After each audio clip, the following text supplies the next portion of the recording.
हाँ, तो नमस्ते, प्रणाम दोस्तों। मैं बीके कुमार आनंद और आप देख रहे हैं यूट्यूब चैनल टेक चंपारण। तो चलिए दोस्तों, बात कर लेते हैं खेसारी लाल यादव जी के नए गाने दो घूट के बारे में।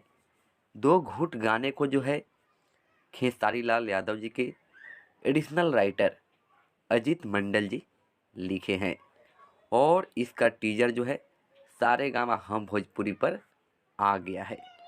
आपको बता दें कि ये इतना बवाल गाना है जो सीधे दिल पर अटैक कर रहा है। आपको बता दें कि इस गाने का टीजर इतना खतरनाक है तो आप समझ ही सकते हैं कि ये वीडियो फुल आएगा तो कितना खतरनाक होगा। तो दोस्तों, इस वीडियो को ज़्यादा से ज़्यादा शेयर करें, लाइक करें और इसे अपने खेसारी फैंस के पास ज़रूर पहुंचा दें।